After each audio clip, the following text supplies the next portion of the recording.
हमारे चैनल को सब्सक्राइब करें और बेल आइकन दबाएं। एक कहावत है, अपने पैर उतने ही फैलाओ जितनी चादर है।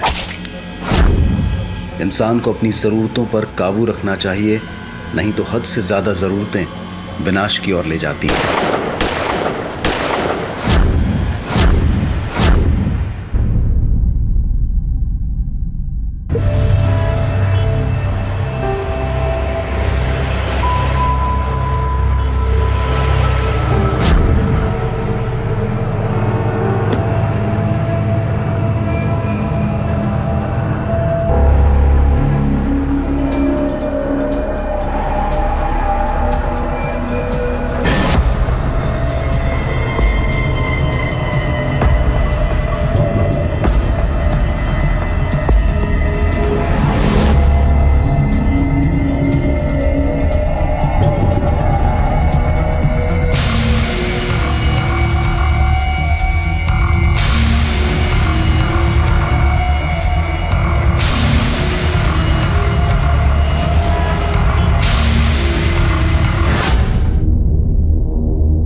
अरे माला, ले आए सब्जी। सब्जी वाले से कुछ भाव वाव किया? अरे कुछ कम नहीं किया। अच्छा ठीक है, मैं कपड़े धो के आती हूँ। अरे क्या कर रही है, क्या कर रही है तू? है रहने दे। अरे तुझे पता है ना कि कपड़े धोने से तेरी पीठ में दर्द हो जाता है। अच्छा ठीक है, आप फ्रेश होके आइए, मैं पहले आपके लिए चाय बना देती हूँ।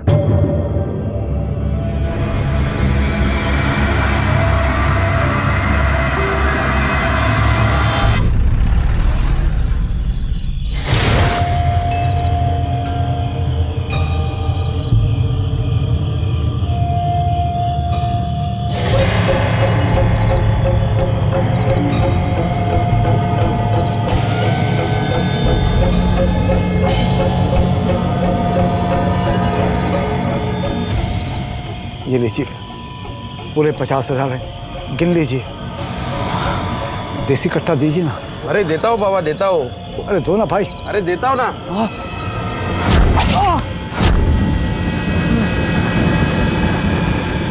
अरे भाई, मेरे पैसे। राजेंद्र शिर्के एक रिटायर्ड बैंक कर्मचारी और उनकी पत्नी माला किसी भी अन्य साधारण दंपत्ति की तरह जीवन और उससे जुड़े कई अनुभवों से गुजर चुके थे। लेकिन बाहर से आम दिखने वाले राजेंद्र पर बंदूक खरीदने की नौबत कैसे आन पड़ी? आखिर वो क्या वजह थी जिसने राजेंद्र जैसे शरीफ आदमी को कानून तोड़ने पर मजबूर किया? क्या जरूरत थी इतनी रात को बाहर जाने की आपको? अरे टहलने ही जाना था तो सुबह चले जाते ना। अरे नींद नहीं आ रही थी। हम लोग कल पुलिस में जाएंगे, बस ऐसे गुंडों को ना छोड़ना नहीं चाहिए बिल्कुल भी। अरे राव दे, जरूरत नहीं है। अरे ना बोला ना। अरे काय को पुलिस का चक्कर, किसी की मदद की जरूरत नहीं है हमें। देसी कट्टा चाहिए ना आपको? मैं ला के दे सकता हूँ, कल मिलना मेरे को।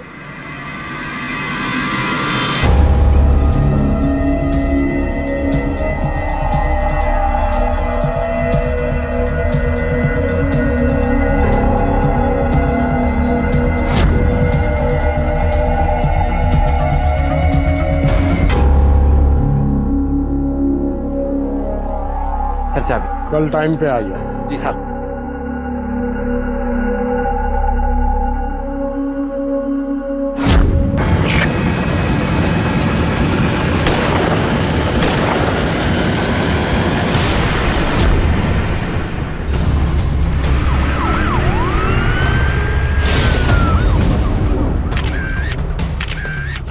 गाड़ी बग जरा।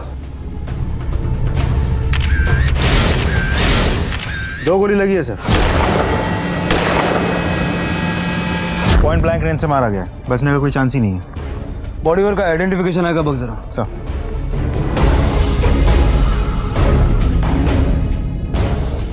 Sir driving licence.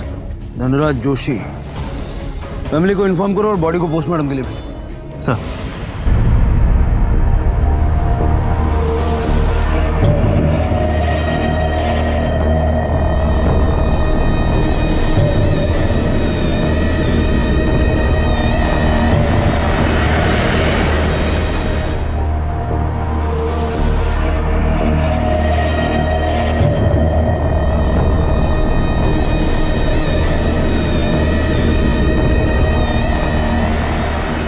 अंदाजा बिल्कुल सही था आपका। गोली एकदम नजदीक से चलाई गई है।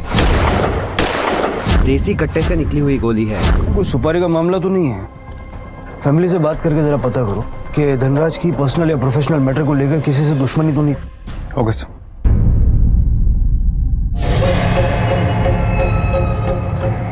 चाय और ये दवा।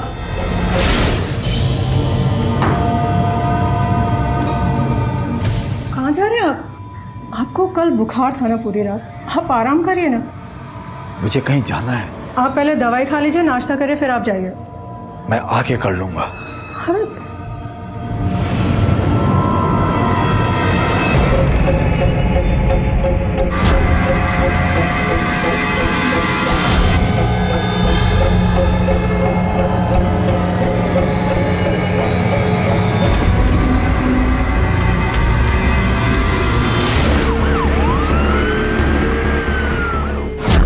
धनराज के साथ किसी की कोई दुश्मनी थी? मुझे नहीं मालूम साहब। देखिए, आपके बेटे के हत्यारे को क्या बोलूं?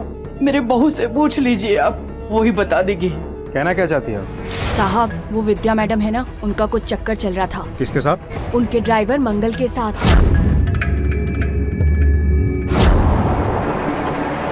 साहब, धनराज जी का उनकी माँ से एकदम नहीं पड़ता था। बहुत झगड़ा होता था दोनों में। क्यों? क्योंकि उसकी माँ बिजनेस का आधा प्रॉफिट बांटना चाहती थी। धनराज का एक छोटा भाई है प्रवीण, काम से गया हुआ है, कुछ नहीं करता। माँ जी चाहती थी कि दुकान से होने वाला आधा प्रॉफिट उसे भी मिले।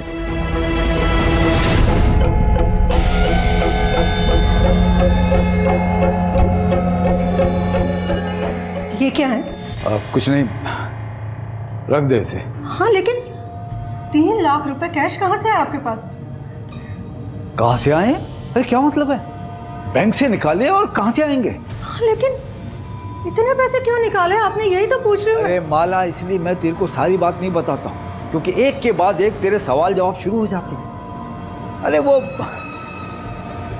भानु के बेटे को जरूरत थी, भतीजा है मेरा, मदद तो करनी पड़ेगी ना।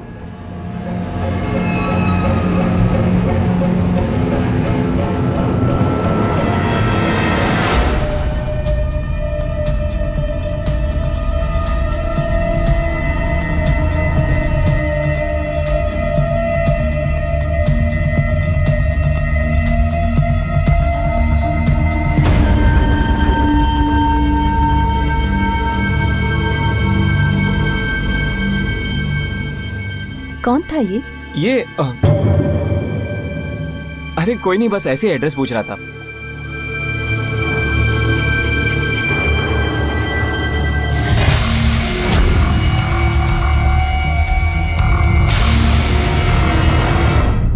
सारे बयानों को देख के लगता है कि फैमिली के अंदर ही आपस में प्रॉब्लम चल रही थी। माँ, बेटे, बहू, सब मोटिव तो सबके पास है, पर सबसे ज्यादा शक बीवी पे जाता है, क्योंकि उसका अफेयर चल रहा था।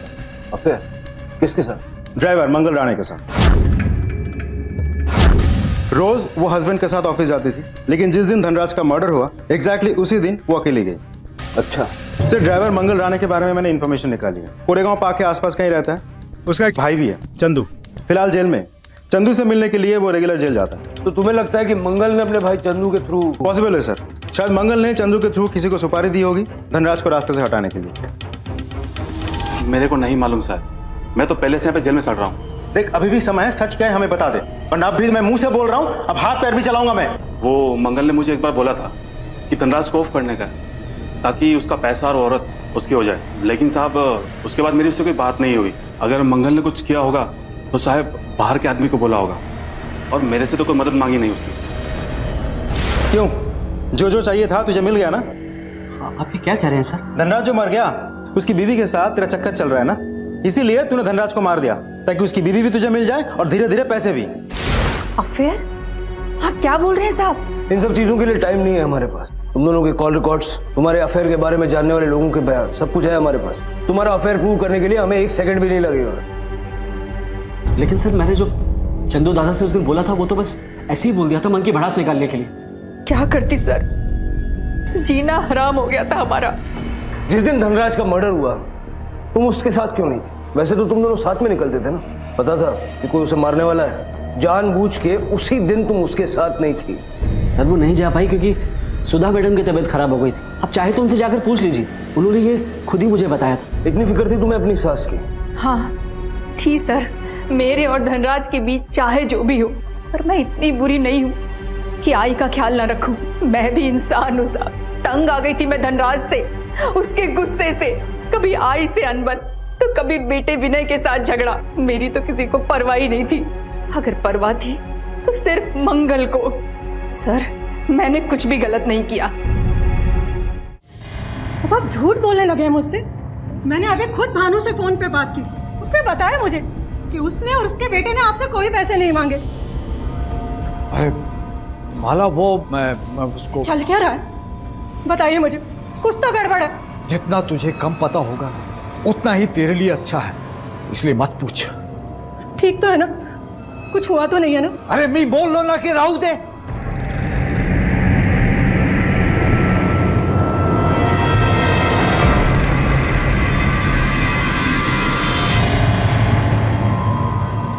माला, मेरे पे भरोसा रख।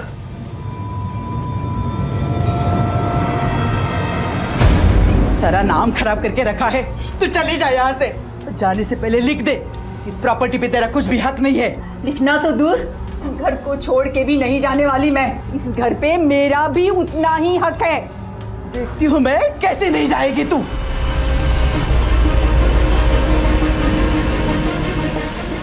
वाकई रिश्ते जुड़ने से दिल नहीं जुड़ते।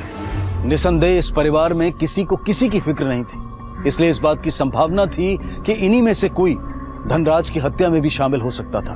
दूसरी ओर राजेंद्र, जो किसी खतरनाक वाकये को अंजाम देने की फिराक में था।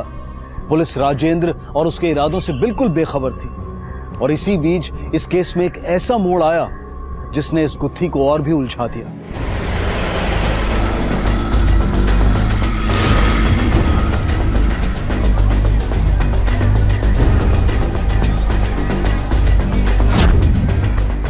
सर, प्रमा फेसी लगता है एग्जैक्टली उसी तरीके से मारा गया है जैसे धनराज का मर्डर हुआ था। 2 गोलियां क्लोज रेंज। सर, जब मैं यहाँ पर आया तो आई ऐसे, फिर मैंने आपको 100 नंबर पे कॉल कर दिया। और वो ड्राइवर मंगल, वो कहाँ है? इसको तो हमने कब का नौकरी से निकाल दिया। माला, कहाँ हो माला?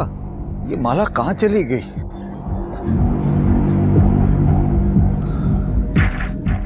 अरे ये फोन भी क्यों नहीं लग रहा है? ये माला कहाँ चली गई? अरे रमेश, अरे बेटा, तूने माला को देखा है क्या? जी अभी थोड़ी देर पहले मैंने इधर कोई जाते देखा काकी को। अच्छा, थैंक यू बेटा।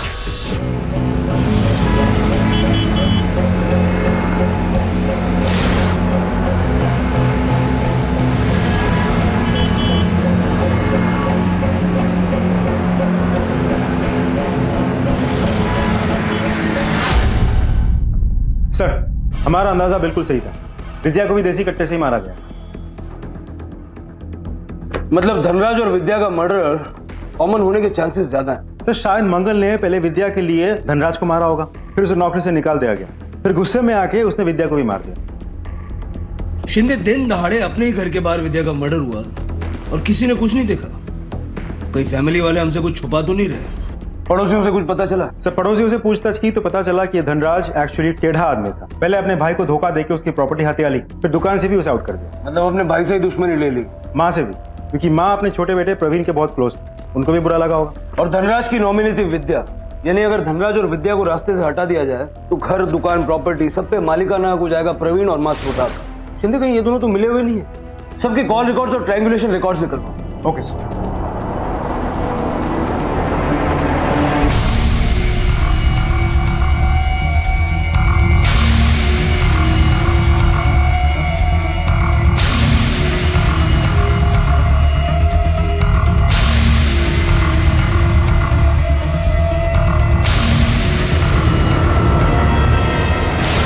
जब धनराज का मर्डर हुआ तब तुम कहाँ थे? जिस दिन दादा का मर्डर हुआ उस दिन बुधवार पेट के आगे जो दारू का ठेका है उधर ही था मैं। और जब विद्या का मर्डर हुआ तब? दुकान पर ही था मैं। आप चाहो तो चेक कर लो, उनसे और उनके परिवार से दूर ही रहता हूँ मैं। वो लोग और उनका परिवार आपस में झगड़ा, पति पत्नी में झगड़ा, बाप बेटे में झगड़ा। क्यों? वो क्या है ना सर, बेटे की एक गर्लफ्रेंड है, बाप को प्रॉब्लम थी उससे और बेटे को बाप की दादागिरी से। ऊपर से वो ड्राइवर का चक्कर, कौन से बेटे को अच्छा लगेगा सर? उसकी माँ का किसी ड्राइवर से चक्कर चल रहा है।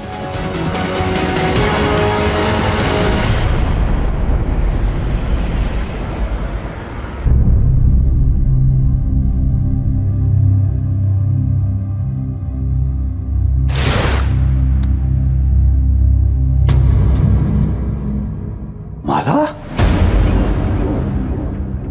तू यहाँ और मैं तुझे पागलों की तरह कहां कहां ढूंढता रहा। अरे मैं तो इतना डर गया था कि पुलिस स्टेशन जाने वाला था रिपोर्ट लिखवाने के लिए। कहां गई तू? बोल माला, बोल।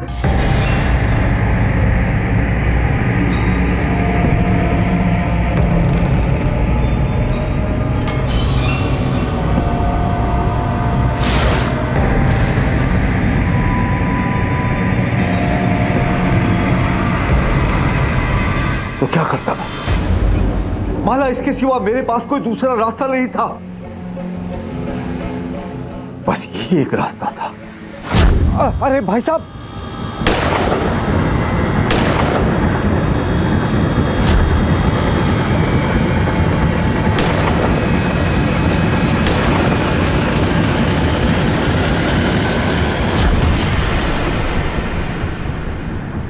Sir I don't care, I love Sanjana.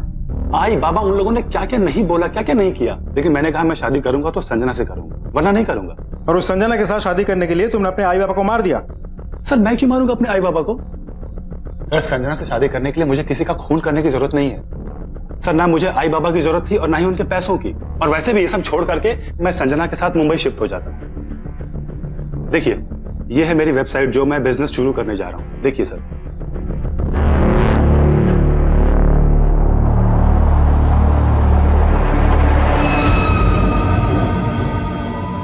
मुझे तो बता देते तुम।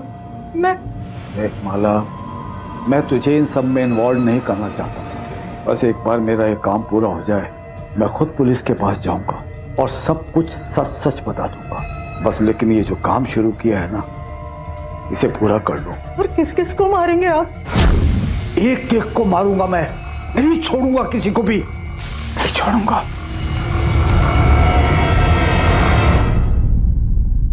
सर बेटे विनय के पास कोई मोटिव है ही नहीं, प्लस उसके कॉल रिकॉर्ड भी मैंने चेक किया, कभी अननोन नंबर या स्ट्रेंज नंबर के साथ उसका कनेक्शन नहीं रहा, तो सुपारी देने वाला एंगल भी नहीं बनता। और ये सुधा और प्रवीण? सर धनराज के मर्डर वाले दिन प्रवीण के हिसाब से वो देसी बार में था। बार के मालिक से बात हुई, कंफर्म भी करवाया। अब रेगुलर कस्टमर है तो बयान गलत भी हो सकता है। सर जिस दिन विद्या का खून हुआ उस दिन प्रवीण और सुधा दो टीक में ही थे। दुकान के एम्प्लॉय से बात हुई मेरी। मालिक के खिलाफ कोई बयान नहीं देगा, सबको अपनी नौकरी प्यारी है। ऑन रिकॉर्ड्स सर चेक किया, क्लीन है। इस ड्राइवर का क्या चक्कर है? एक्चुअली उस दिन वो पुणे से बाहर था, सासवड़ में। नौकरी से निकाल देने की वजह से वो डिप्रेशन में है। तो समझ में नहीं आ रहा, सबसे तो पूछताछ करके देख लिया, कौन हो सकता है? अगर मर्डरर फैमिली में से कोई ना हो तो? मतलब बाहर का कोई, ऐसा कोई जिससे धनराज और विद्या की दुश्मनी हो। सर आपस में इतने सारे झगड़े थे, आजी से, प्रवीण काका से और खुद आई बाबा में। घर में दुश्मन क्या कम थे जो बाहर के होंगे, लेकिन विद्या का पता नहीं। मेरे बेटे के बाहर कोई दुश्मन नहीं थे, इतना मैं कह सकती हूँ साहब। ठीक, लैपटॉप ऑन करो। IT एक्सपर्ट आ गया? हाँ सर, बाहर खड़ा है। सब ये सब करने की जरूरत है क्या? सब जानना जरूरी है। देखिए ऐसा भी तो हो सकता है कि इस मर्डर के पीछे कोई पैसों वाला एंगल रहे। अच्छा एक बात बताइए, कुछ समय पहले क्या धनराज जी ने किसी एम्प्लॉय को दुकान से निकाला था? झगड़ा हुआ था? कोई मनमुटाव, कोई हेरा फेरी, कुछ भी? नहीं साहब। फिर से वही सब सवाल यार, किसी पे कोई शक, किसी से कोई दुश्मनी, और तो और क्या? और हमारे बारे में भी पूछा फिर से। दुकान पे छापा मारा, बैंक अकाउंट, कंप्यूटर सब कुछ चेक किया। अरे उनसे बच के मैं इतनी मुश्किल से तुमसे मिलने आया हूँ कि मैं जानता हूँ मैं कैसे आया। अब क्या करेंगे? पुलिस तो? पुलिस का क्या है, उनको जो करना है वो करेगी। बस एक बार ये मामला थोड़ा ठंडा हो जाए ना, उसके बाद हम मुंबई निकल जाएंगे। क्योंकि अभी अगर मुंबई निकलेंगे तो पुलिस का शक मुझ पर और बढ़ जाएगा। पुलिस को अभी भी शक है तुम पर? ऑफ कोर्स यार, तभी तो इतनी टेंशन ले रहा हूं मैं।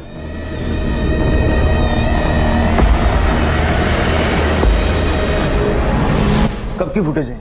सब पिछले हफ्ते की।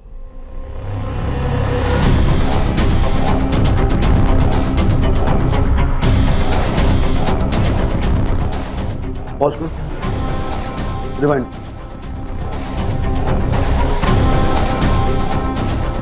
ये मर्डर से एक दिन पहले की फुटेज है ना? राइट, चलो ये देखो फिर से आया, और इसकी नजरें सिर्फ धनराज पे। सीसीटीवी फुटेज से इस आदमी का फोटो सोर्स करो और सारे पुलिस स्टेशन में सर्कुलेट करो। सेल्स स्टाफ से बात करो, पता करो ये इनका कोई रेगुलर कस्टमर है या फिर ये वही आदमी है जिसकी हमें तलाश है।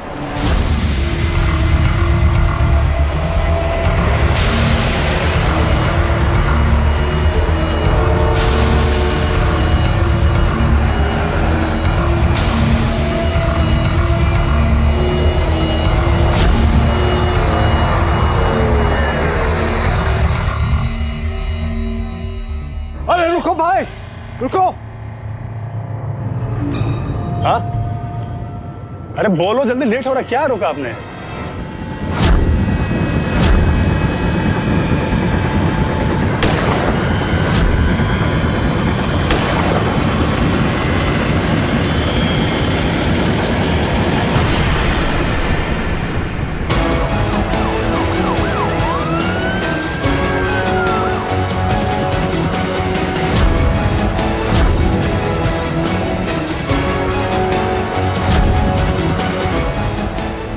नहीं सर, किसी ने कुछ नहीं देखा।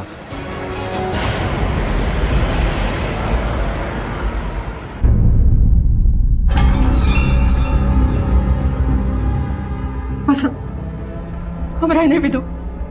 आखिर कब तक? प्लीज, खुद को देखा है आपने? टेंशन से क्या हालत हो गई है आपकी। अब और क्यों? नहीं माला नहीं, अभी मेरा काम पूरा नहीं हुआ है।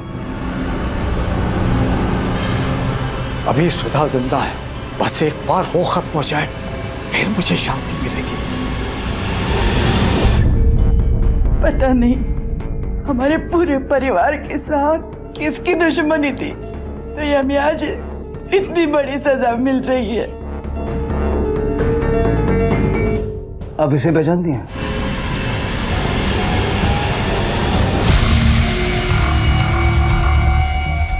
जी आप क्या ढूंढ रहे हैं? मैं कुछ मदद करूं? जी कुछ नहीं। अरे महेश, महेश। जी माँ जी। अरे ये बड़ा अजीब आदमी था, अचानक आया और चला गया, इसलिए याद है मुझे। मामले में अब अचानक एक ऐसा शख्स मुख्य संदिग्ध बन गया जिसके चेहरे के अलावा पुलिस के पास उससे जुड़ी और कोई जानकारी नहीं थी। उसकी फोटो जगह जगह भिजवाई गई, बंटवाई गई, इस आशा में कि शायद कोई उसे पहचान ले। आखिर पुलिस को खबरियों के जरिए ही बढ़त हासिल हुई। चाय वाले के किसी ग्राहक द्वारा पता चला कि संदिग्ध का नाम राजेंद्र शिर्के है।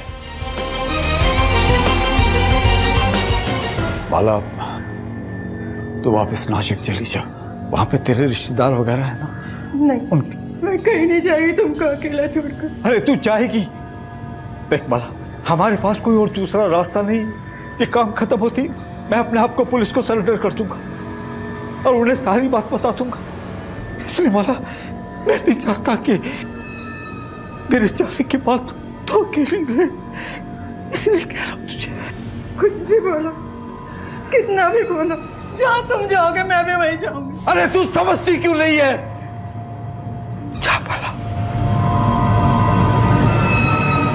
अभी कुछ मत बोलिए, अभी जो काम करना है सिर्फ उस पे ध्यान दीजिए आप।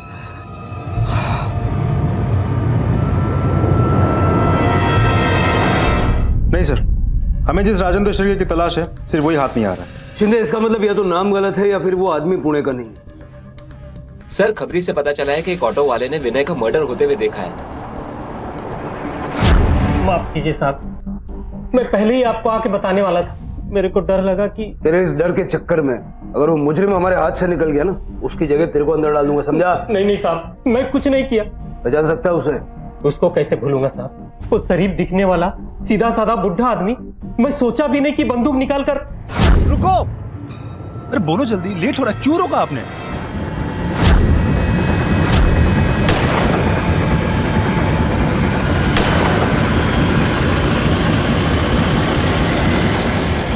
ये देख, यही था। हाँ साहब। कहां से चढ़ा था तेरी रिक्शा में?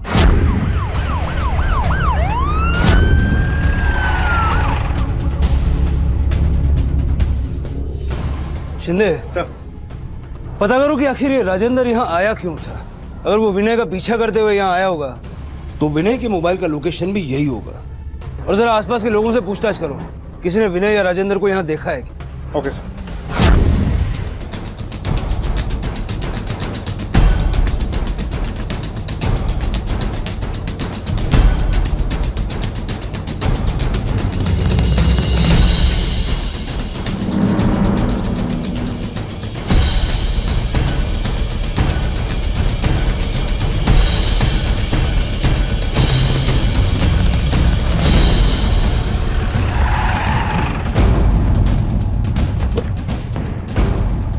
सर, हमने पता किया है मर्डर से पहले विनय वही था।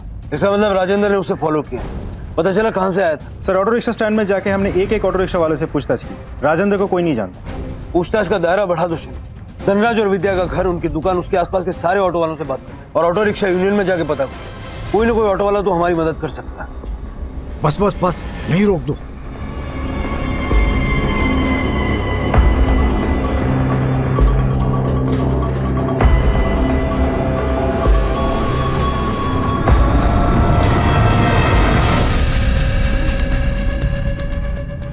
साहब, बाहर एक ऑटो वाला आया है, बोलता है कुछ इन्फॉर्मेशन है।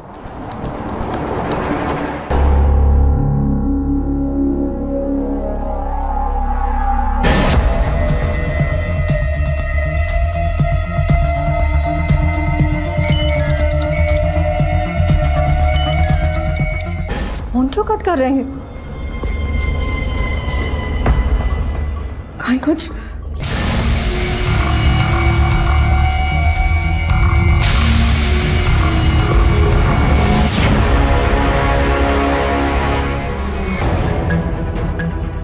क्यों चौंक गए? जिस ऑटो में तुम आए थे उसी ऑटो वाले ने हमें इन्फॉर्म किया है। दिखाइए।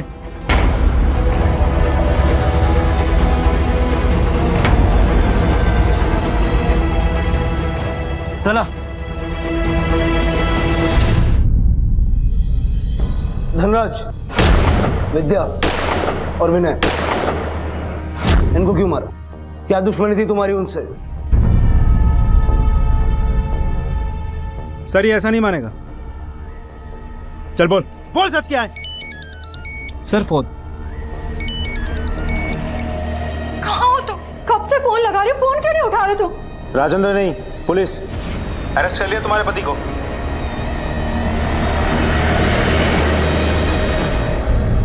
तुम्हारे पति की जुबान तो बंद है, तुम ही बता दो क्या है ये सब? उस परिवार के साथ ऐसी भी क्या दुश्मनी है कि एक एक करके सबको मार डाला?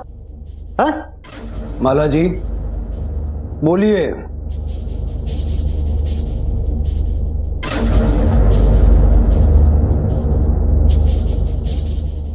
समझ में नहीं आ रहा क्या हो रहा है। दोनों के मुंह पे ताला लगा हुआ है, दिखने में भी शरीफ लगते हैं। और यहाँ के हैं भी नहीं।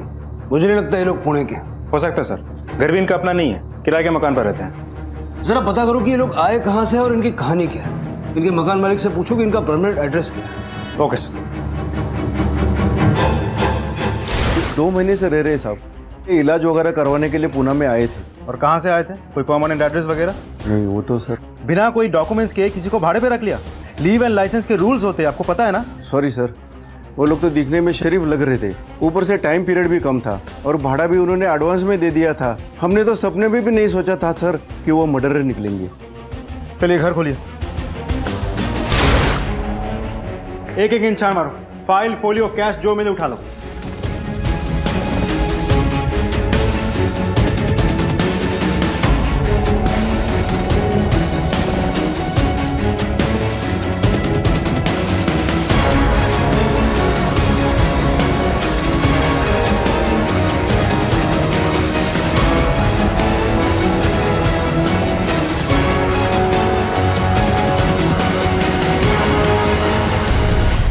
सर, आईडी, फोटो और कैश, ये सारी चीजें उनके सामने रखूं ना, अभी उगल देगा सब कुछ। कोई फायदा नहीं शिंदे, मुझे नहीं लगता वो लोग कुछ बताएंगे। तुम नासिक जाओ, आईडी पे जो एड्रेस है ना, इस पे जाके पता करो कि कहानी क्या है और ये भी पता करो कि ये फोटो किसकी है। Okay sir. आखिरकार पुलिस ने राजेंद्र और माला की असली पहचान ढूंढ ही निकाली, लेकिन इन हत्याओं के पीछे की वजह अब भी एक रहस्य बनी हुई थी। नासिक पहुंचते ही पुलिस के सामने एक ऐसा सच आया जिसने इस केस को एक बिल्कुल ही नई दिशा की तरफ मोड़ दिया।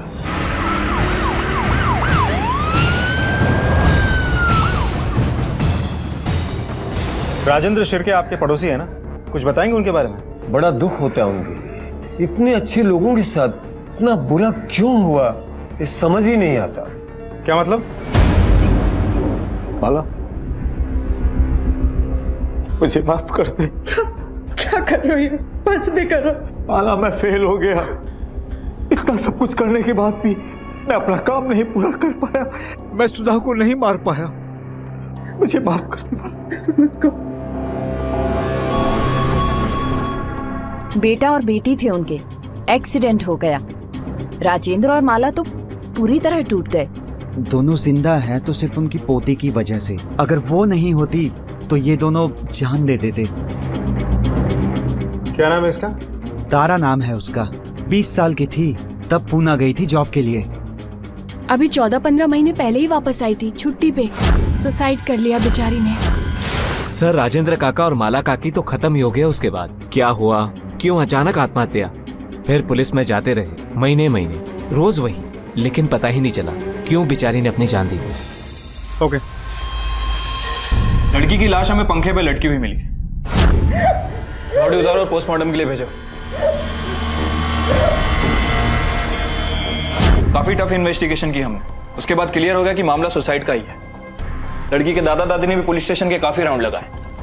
हमें बुरा भी लगता था, लेकिन क्या करें, सुसाइड की कोई वजह कभी सामने ही नहीं आई। पूना में किसी के साथ कोई कनेक्शन? धनराज, विद्या, विनय की फैमिली? नहीं, ऐसा कुछ भी नहीं था। इनफैक्ट हमें तो उसके बॉयफ्रेंड पर ही शक था, लेकिन उन दोनों के बीच भी सब कुछ नॉर्मल निकला। बॉयफ्रेंड? हाँ, सुनील। हमें तारा के बारे में पता है, आपकी पोती। इन हत्याओं से तारा का क्या कनेक्शन है? क्या किया था उन लोगों ने तारा के साथ? देखिए, चुप रहने से कोई फायदा नहीं। अगर आप हमें सच्चाई बताएंगे तो हम आपकी मदद कर सकते हैं।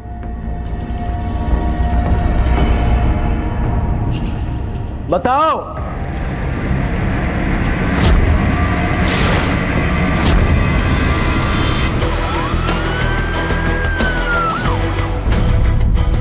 सर, सुनील भोले, तारा का बॉयफ्रेंड। ये सर। कांस्टेबल को भेजा है, उठाकर लेकर आएगा थाने। साहब, सुनील बड़े के घर पर ताला है और पड़ोसियों को भी कुछ नहीं पता है। कब से है ताला? साहब, कल से है। शिंदे, कंट्रोल रूम को कांटेक्ट करो, रेड अलर्ट जारी करो। अब ये आदमी किसी भी हाल में हाथ से निकलना नहीं चाहिए। Okay sir. Patil, control room से कोई अपडेट मिला? नहीं साहिब, हमने नाकाबंदी लगा दी है साहिब। हाँ सर, लोकेशन ट्रेस हो गया है। एड्रेस क्या है?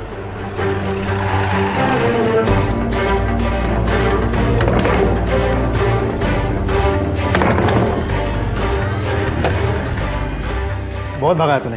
तुझे क्या लगा था पुलिस को चकमा देके भाग जाएगा? सर, मैंने किया क्या सर? सर, आप मेरे को क्यों पकड़ रहे हैं? सर, आप मेरे को क्यों मार रहे हैं? मैं बोल रहा हूँ ना आपसे कि मेरे को नहीं मालूम कि उन लोगों ने ऐसा क्यों किया। अब मेरी गर्लफ्रेंड जो जिंदा भी नहीं, उसके दादा दादी किसी का खून खरीदते, इसमें मेरा क्या दोष है? अच्छा, और ये बात तुझे अजीब नहीं लगती कि मरने वाला इंसान उसी दुकान का मालिक था जहां तू काम करता था? सर, ये भी मेरा बैड लक, और क्या बोल सकता हूँ मैं? बैड लक तो तेरा अब शुरू होगा। जब निर्दोष है तो भागा क्यों? सर, मुझे डर था कि वो लोग मुझे भी ना मारते। पागल हो गए दोनों के दोनों। सर, तारा ने सुसाइड क्यों किया? तेरी वजह से? हाई शपथ, मुझे तो खुद नहीं मालूम कि उसने ऐसा क्यों किया। हम लोगों के बीच तो सब अच्छा चल रहा था, फिर अचानक से उसने ब्रेकअप कर लिया। बोली कि उसके दादा दादी को हमारे रिश्ते से प्रॉब्लम है। मैंने उसे मनाने की, समझाने की बहुत कोशिश की। मैं तो उससे शादी करना चाहता था सर, पर वो नहीं मानी। अचानक एक दिन बस उसने जान दे दी। क्यों, क्या वजह थी, मुझे नहीं मालूम सर। अच्छा, अगर उन्हें इतनी प्रॉब्लम थी तो उनसे कांटेक्ट में क्यों था? तेरे कॉल रिकॉर्ड्स, 3 महीने पहले तूने राजेंद्र से फोन पे बात की, उनसे मिला भी था नासिक में? हाँ, मेरी बात हुई थी, मैं मिला भी था उनसे, लेकिन मैं नासिक में था कुछ पर्सनल काम से, इसलिए तो सोचा उनसे पूछ लूं कि वो लोग ठीक से हैं कि नहीं। ये और कुछ नहीं सर। ये सुनील का क्या चक्कर है? क्या तुम उसे भी मारना चाहते थे? बोलो, सुनील का तारा के मौत से क्या लेना देना?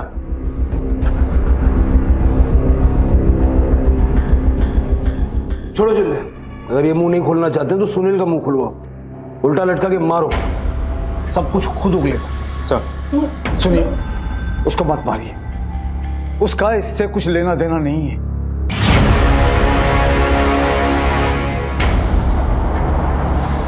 सर सारी डिटेल्स वापस से चेक की, पर एक बात अजीब है, ये लैपटॉप बुटीक में ही था। इसे फॉर्मेट किया गया है एग्जैक्टली उसी दिन जिस दिन तारा ने सुसाइड किया था। बुटीक के एम्प्लॉयज के साथ मेरी बातचीत हुई तो पता चला कि लैपटॉप तो बिल्कुल सही चल रहा था, फिर भी इसे फॉर्मेट किया गया और फॉर्मेट करने के चक्कर में अकाउंट से कुछ डेटा भी उड़ गया। अब जब लैपटॉप बिल्कुल सही चल रहा था तो इसे फॉर्मेट क्यों किया गया सर? इंटरेस्टिंग, इस लैपटॉप का डेटा रिट्रीव करवाने के लिए भेजना, देखते हैं क्या मिलता है। Okay sir. ये बात साफ थी कि इस मामले से जुड़ा हर इंसान कोई राज छिपाए हुए था, लेकिन वो कौन सा राज था जिसकी वजह से राजेंद्र जैसे एक शरीफ और वृद्ध इंसान को इतनी जाने लेने पर मजबूर होना पड़ा? पुलिस के सामने थे अनगिनत सवाल और असीम जानकारी। इस गुत्थी को सुलझाने के लिए उन्होंने बीते हुए एक एक सेकंड की जांच की, व्यापक विश्लेषण किया, खासकर उस समय का जब तारा ने आत्महत्या की थी। सर काफी टाइम लगा, लेकिन इरेज किया हुआ सारा डेटा हमने रिट्रीव कर लिया। एक फोल्डर मिला संजना। संजना? Yes sir. विनय की गर्लफ्रेंड का नाम है ना ये? राइट। बैठिए सर, चेक करते हैं।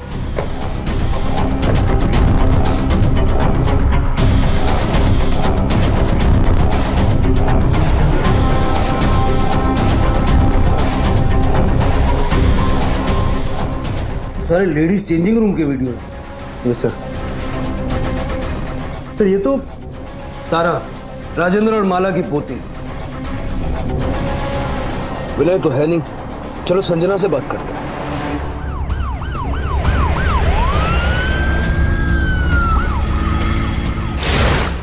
हमें पता है दुकान में क्या चल रहा था, चेंजिंग रूम के सारे वीडियोस हैं हमारे पास। तुम इन सब के बारे में पहले से जानती थी ना? सर मैं कुछ नहीं जानती सर, मुझे कुछ नहीं पता। इला काय बोलायचं ते लॉकअप मध्ये बोलेल, घेऊन चलायला। नहीं सर, सर मैं आपको सब कुछ सच सच बताती हूँ। वो विनय है ना सर, उसी ने कहा था कि ये सबसे अच्छा तरीका है कम टाइम में पैसे ज्यादा कमाने का, ताकि इस तरह से पैसे कमा के तुम लोग ऐश की जिंदगी जी सको। सर वो विनय के पापा है ना, उनको हम दोनों से बहुत प्रॉब्लम थी। वो हमारा रिश्ता भी एक्सेप्ट नहीं कर रहे थे और ना हमको फाइनेंशियल सपोर्ट कर रहे थे। तो इसलिए मैंने और विनय ने चेंजिंग रूम में हिडन कैमरे को इंस्टॉल करा और वहाँ पर आने वाली लड़कियों के वीडियोस बनाकर ऑनलाइन सेल कर दिया। सर किसी को कुछ शक भी नहीं हुआ और उन लड़कियों को भी कुछ नहीं पता चला, लेकिन विनय का लालच और बढ़ गया। वो उन वीडियोस को लेके लड़कियों को ब्लैकमेल करने लगा ज़्यादा पैसे कमाने के लिए। और तारा भी उनमें से एक थी। वो सुनील से मिलने आती थी और वो दोनों शादी करने वाले थे। प्लीज ऐसा मत करो, मैंने क्या बिगाड़ा तुम्हारा, प्लीज ये वीडियो डिलीट कर दो। 50,000 दे दे, ये वीडियो में डिलीट कर दूंगा, समझी? और जिसका बैकअप लिया है ना वो भी हटा दूंगा मैं। अब फैसला तुम्हारे हाथ में। तारा के पास पैसे नहीं थे, इसलिए उसने सुसाइड करा। लाज वाटली पाहिजे, खुद एक लड़की होके दूसरी लड़कियों के साथ ऐसा घिनौना खिलवाड़ चलने दिया तुमने। घेऊन चलायला तुमने इतनी बड़ी बात हमसे क्यों छुपाई? क्योंकि सर तारा के दादा दादी नहीं चाहते थे कि ये बात किसी को भी पता चले। कुछ दिन पहले ही मुझे सच का पता चला। विनय ने उस दिन शराब पी रखी थी, इसलिए वो बात करने लगा। तू मस्त है यार सुनील, पैसे कमाता है, दुकान की फिक्र करता है। आई एम सो सॉरी यार, एक तारा के साथ जो हुआ ना, I am so sorry. Actually में मेरा ऐसा कोई मतलब नहीं था। मुझे क्या पता था यार कि वो अपनी जान दे देगी। मतलब? वो अपने दुकान में कपड़े लेने आई थी ना, तो कपड़े बदलते समय मैंने कैमरा रख के उसका एक वीडियो बना लिया था, फिर उसको ब्लैकमेल किया मैंने। सिर्फ 50,000 रुपए के लिए कोई अपनी जान देता है क्या? है? विनय, ये लड़का भी ना आज तो फिर पी क्या है। चल घर के अंदर चल। सुनील थैंक यू इसे घर पहुंचाने के लिए। लेकिन अगले ही दिन नशे के साथ साथ पछतावा भी चला गया। मुकर गया वो। मेरे पास कोई सबूत नहीं था। तारा की डेथ के बाद उन लोगों ने वो कैमरा भी वहां से निकाल दिया था। वहां तारा के दादी दादा अब भी पुलिस थाने के चक्कर लगा रहे थे। उन्हें तो कुछ पता ही नहीं था। उनकी हालत बहुत बुरी थी, इसलिए मुझे जो कुछ पता था मैंने उन्हें सब कुछ बता दिया। पर मैंने सपने में भी नहीं सोचा था कि वो दोनों इस तरह बदला लेंगे तारा की मौत का। वो तो थी हमारी सब कुछ, उसी की खुशी के लिए जीते थे। वो अभिमान थी हमारा, हमारी जिंदगी की खुशी थी। अरे क्या मिला पुलिस के पास जाके हमें पहली बार? चक्कर पे चक्कर काटते रहे और हमारी बेटी पंखे से। जब सच पता चला तो हमने सोच लिया कि पुलिस के पास नहीं जाएंगे, क्योंकि पुलिस हमसे सबूत मांगेगी। अरे कहां से लाएंगे सबूत? और गुनहगार बच जाएगा। इसलिए सोच लिया कि दुकान चलाने वाले हर उस आदमी को मैं जान से मार दूंगा, तभी हमारी तारा को शांति मिलेगी और तभी हमें शांति मिलेगी। पर उन लोगों को कुछ नहीं पता था, तुमने बेमतलब उन्हें मार डाला। तो ये उनकी गलती है। उनकी नाक के नीचे सब कुछ हो रहा था और आप कहते हैं उन्हें कुछ नहीं पता था। ये उनकी लापरवाही है, उनकी लापरवाही। और उन सब ने अपनी लापरवाही की कीमत चुकाई है। अगर विनय ने ऐसा सोचा और उसने इतना घिनौना काम किया क्योंकि उसके घर वालों ने उसे सपोर्ट नहीं किया था और उसने मेरी बच्ची के साथ इतना घिनौना काम किया, जिंदगी बर्बाद करती उसकी। और आप कहते हैं कि मैंने बेमतलब मारा? नहीं इंस्पेक्टर साहब, नहीं। वो सबके सब डिजर्व करते थे। मैंने बिल्कुल सही किया, मैंने बिल्कुल सही किया। राजेंद्र जी, तारा के साथ जो हुआ, आपके साथ जो हुआ, गलत हुआ। दुख हमें भी है, लेकिन जो आपने किया है तो गुनाह है। मैं मानता हूं कि तारा की आत्महत्या के पीछे की वजह हम लोग नहीं ढूंढ पाए, लेकिन ये जानकारी जो अब सामने आई है, ये अगर आप और सुनील तब हमारे सामने लाते तो हम एक्शन ले सकते। अपराधी जेल में सड़ रहे होते हैं आज, लेकिन आपने बदला लिया। खून कर, अपराध करके तारा को आपने ही सही रास्ते पे चलना सिखाया था ना, खुद आपने ही गलत रास्ता चुन लिया। कभी सोचा आपने कि तारा को क्या ये मंजूर होता?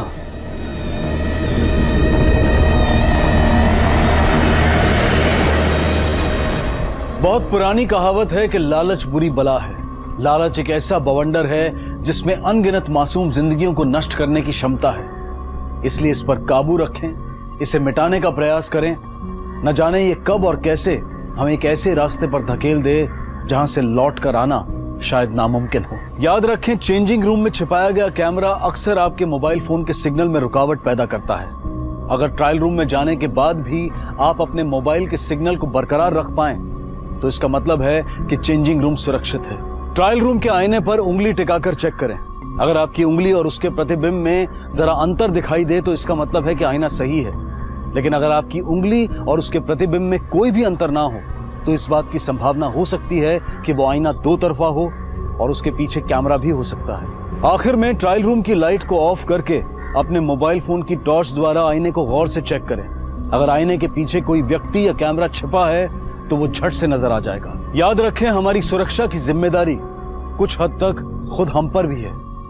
इसी विचार के साथ मैं अनूप सोनी अब आपसे विदा लेता हूं। फिर मुलाकात होगी अगले एपिसोड में जुर्म की एक और कहानी के साथ।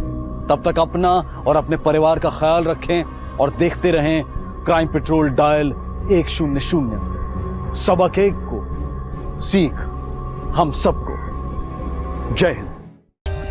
For more updates, subscribe to our channel, click the show links and enjoy watching the videos.